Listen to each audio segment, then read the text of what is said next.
Merong pinapakita dito, but it feels like this is past energy. King of Fire energy. Someone here is super in love. To the point na anytime, ready siya ritong i-give ang kanyang heart, no? But it looks like this person here is looking sideways. And for some reason, in picking up, this person right here is someone who's excited to give his or her heart, no? To someone else. Yan. So, parang may iba na agad tayo doon na nasiyo.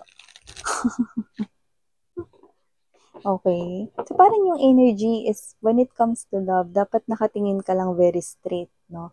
When you look sideways, it looks like it's something different here. Parang may nakitang iba. Oh, meron pa pala rito sa gilid. Parang ganun. Hmm? Leres.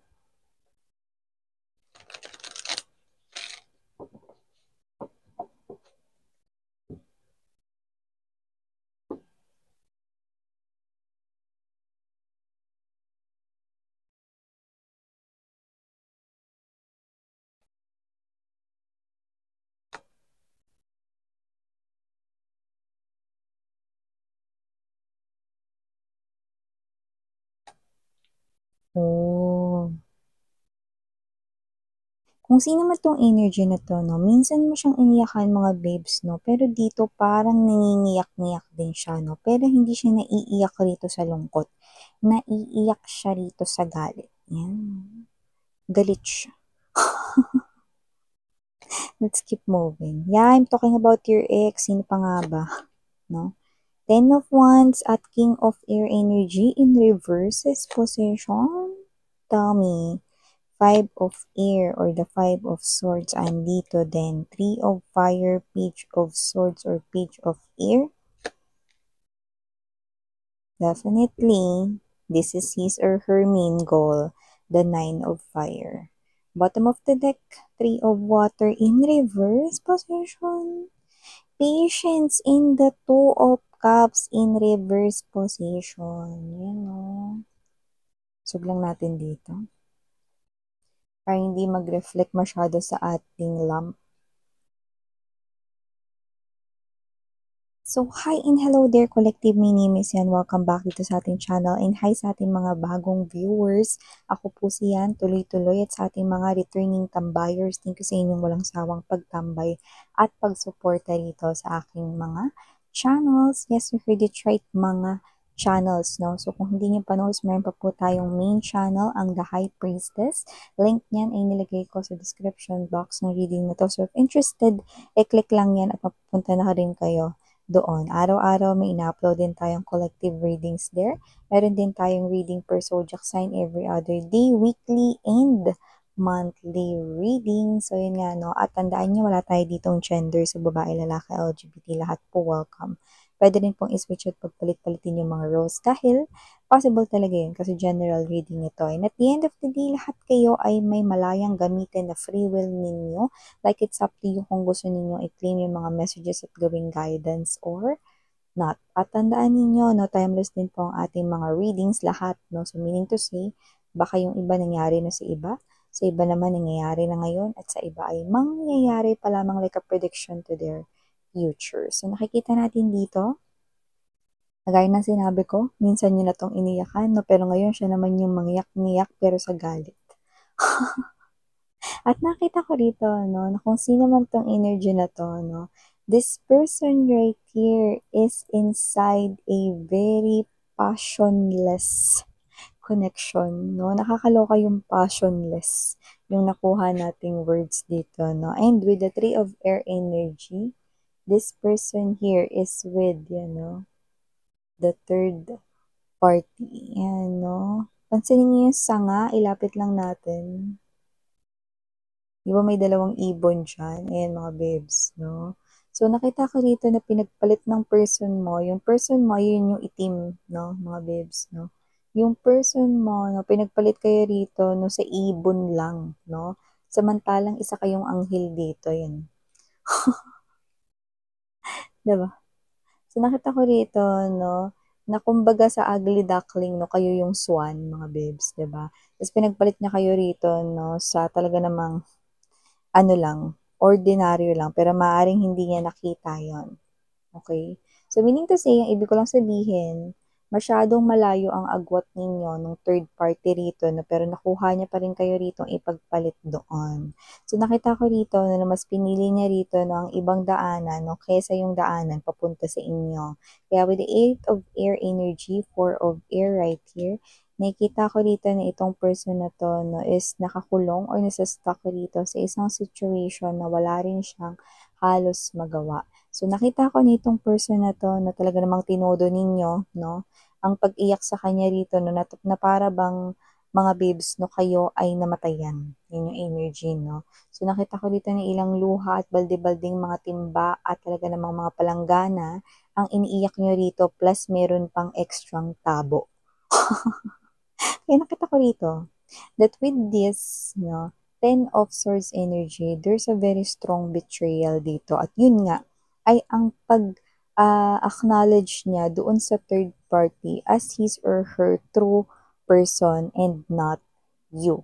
Pero, noon yun, ano ba nangyayari ngayon, no? So, nakita ko dito with the 10 of Fire energy in reverse position, King of Air in reverse position as well, and with this 5 of Air, nakita ko rito mga babes na parang galit sa mundo ang person mo ngayon. And with the 10 of Fire energy, ito yung klase ng burden na hindi niya maibagsak-bagsak dito. No? Napakaraming mga conflicts kapag kabinitiwan niya ang third party. King of Air energy, na nakita ko rito na galit siya sa mundo to the point na lahat na lang ginajaway niya. No? Or inaaway niya rito. No? So, nakita ko rito na wala talagang good day para sa kanya. Pagising niya pa lang, nakakulot na yung kilay niya rito, no? Lahat ng mga bagay dito, connect na, no? Bad mood na agad siya, umaga pa lang, kaya bad mood rin siya bago siya matulog, no? So, nakita ko mga babes, no, na itong tao na to ay stressed lalo. Kaya kung makikita mo siya, maaring mas tumanda yung kanyang skin, no? Compared sa'yo. Yan, no? So, sa age niya, compared din sa age niya rito, no? Stress kasi siya rito, mga babes, no? But this is once a very passionate love story na nilook forward niya way back before. 'Di ba? So, kung sino man tong energy na to, ngayon ha, ngayon to ha, okay. Nakita ko dito na mga yak-yak siya dito sa galit, no? Pinagbubunto niya na lang yung galit niya sa mga tao sa paligid niya. Kung ano ba itong tsinelas na to? Ba't di ba ito itabi? Yan o. Harang naman to. Yan o. Ang dami pa sasabihin, pwede namang igilid na lang, di ba, yung tsinelas.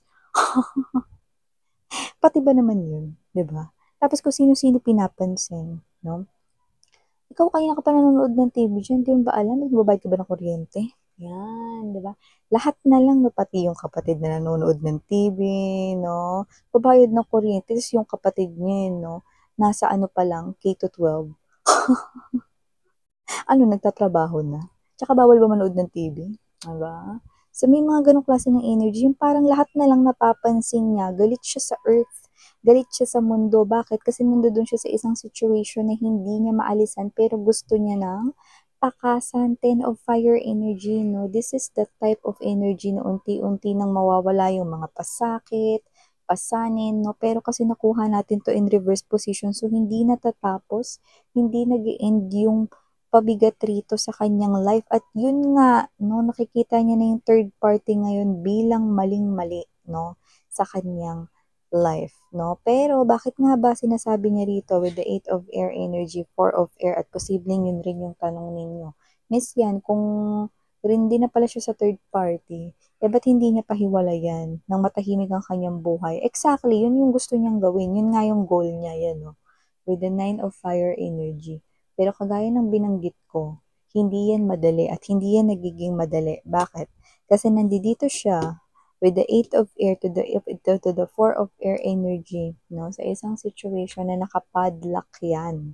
Okay? At hindi niya yan basta maaalisan. So, pwede kasi mga babes, meron sa kanila ritong nagbubuklod na hindi pwedeng basta tanggalin. Siguro meron ditong anak na namamagitan o baka yung kanya ritong third party or siya, no, is posibleng malapit nang magkaroon na rito ng anak, no? So, may mga ganong klase ng energy, no? Or baka naman, yung pamilya ng third party rito, no, may pagbabanta or may threat dito na pag iniwan yung kanilang anak, no, ng ex-person mo rito, no, is posibleng yun na, yung mga babes, no, nagiging threat rito, baka bugbugin siya.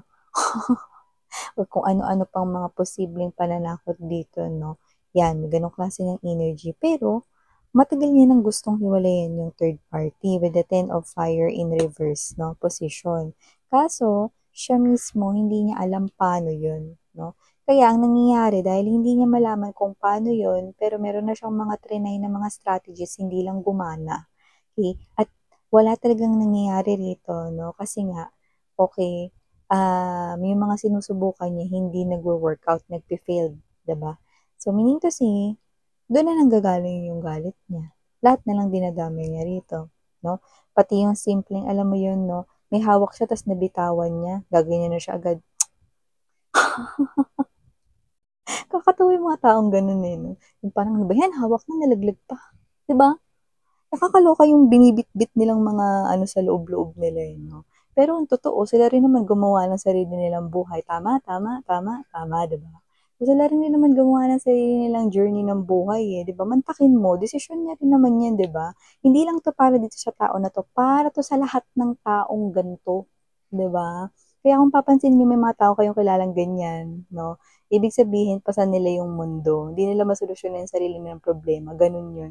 Kaya kahit yung napakasimpleng bagay, lahat, lahat, 'di ba? 'Pag gano'n ang isang tao, ibig sabihin yung tao na yung punong-puno ng negatibong enerhiya, 'yan 'no. Akala nila wala-wala lang yung energy, mga ganyan-ganyan, hula-hula, 'di totoo 'yan. Mga ganito, ganyan, 'di yan totoo 'no. Pero sila 'to sinasabi sa sarili nila, "Ano ba yan, malas." Mula umaga hanggang ganito, puro kamalasan nangyayari sa'kin, o bakit? Kasi gawain mo. Yan ang bunga ng lahat ng mga gawain, 'no? Yan yun mga babes, 'no? So, ngayon galit siya sa mundo, at mangiyak-ngiyak. 'Di ba pagka sobrang galit na galit ka 'no, mangiyak-ngiyak ka, gano'n yun, eh. Ngayon gano'n siya, yun yung nakikita natin dito, 'no? So, nakikita ko dito na patuloy pa rin siyang maghahanap ng paraan upang matakasan niya ang ganitong klase ng sitwasyon. Pero hindi naman ito isang indikasyon na siya ay magbabalik dito sa inyo kasi ang pinaka-goal niya lang naman 'no, is ang makaalis doon sa napaka-passionless nilang koneksyon ng third party. So, with the Nine of Fire energy, no, nakikita ko rito pagod na siya. With the Nine of Fire energy, no, nakikita ko rito na pagod na siya sa kakahanap rito ng way para makaalis siya sa connection with the third party pero hindi pa rin siya susuko. Three of Water energy, parang nagsasama na lang sila rito kasi kailangan or parang kasi wala lang, 'di ba? So, nakita ko na parehas na lang rin naman silang nagtitiis ito sa isa't isa. So, nakita ko dito na kahit magkasama sila, wala talagang matatawag na love sa pagitan nila. Kasi Two of Water is in reverse position. And King of Air energy is someone here na parang nawala na rin dito ng desisyon na um, pagpaplano sa kanilang future, ganyan, no? Wala na siyang kaamor-amor doon, no? Kasi kapag ang isang person, kapag yun ay real love, someone will definitely step up, no?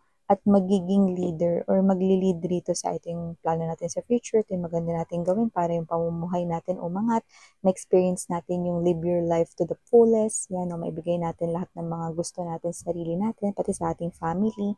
Yun yung tinatawag na pagli-lead sa isang relationship kung yun ay totoong love. Pero dito, bahala ka dyan. O ito sahod ko, may pambili ng gatas ng bata. Ganun-ganun na lang, no? Pero wala yung love na matatawag, no? So, nakikita ko dito with the Two of Water energy, these two are really hiding this, no? Yung totoong nangyayari sa kanilang relationship. Lalo na sa mga pinaka-closest nilang friends. Sino-sino ba yun? Yung mga friends nila nung high school, mga friends nila nung college, ano, or yung friends nila nung childhood. Tinatago nila yun. No? Bakit? Kasi nakakahiya, 'di ba? Kasi masyado nilang pinaglaban yung kanilang connection before, no? Like, natsupikan nila, no? So, nakakahiya na parang aminin sa ibang tao na nagkamali sila ng desisyon dito. No?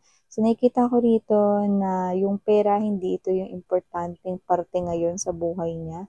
Kasi yung pera, Parang sinasabi niya rito, madali lang yung kitain lalo na kung magsisipag ako or gagawa ako ng paraan eh. Pero ito talaga yung problema na hindi ko maaalisan. Yan yung gusto niyang escapean or takasan. Ito, yung third party. Okay? So, magkasama man sila rito, wala akong nakikitang tinatawag na love. Kaya naman, kung sino man tong energies na nakuha natin dito, good luck sa kanilang dalawa. Kung saan naabutin ng pasensya nila rito, no? So, kung sino man tong mga energies na to, okay? Nakakuha tayo dito ng mga ilang mga initials na pwede natin ditong makita as a sign. So, pwede initials nila, initials ninyo, okay? Kasi para malaman ninyo, no, kung involved rin kayo rito, no, through these initials, okay? Medyo marami-rami kaya naman. Please do remember or you can jot down. Pwedeng ito ang mga first letters ng mga name ninyo or one of the initials or marami kayong ganito sa loob ng inyong buong pangalan. So, we have here letters I, C, P, R, O, G, and letter. What do you think is the last letter? Kinakabahan. Okay lang kahit wala dito yung mga letters ninyo, no? Ibig sabihin, yun yung mga nag-stand out rito ng mga signs na nakita natin. Pero, the whole na atin ditong reading, no? If nakakonect kayo, nag-resonate sa inyo, then it is also an indication that this reading is yours, no? Yung mga letters, numbers, kung may lalabas man, yun ay mga parang added clues and signs na lang rin, mga babes, no? Kaya, okay lang iyan. Okay, for the last letter, but that is not the least letter, we also have here the letter N. Okay, so yeah, ito yung mga messages right here for you guys. Thank you so much again. I'm your Yana on Miss Harang Hill of Enlight. Ano?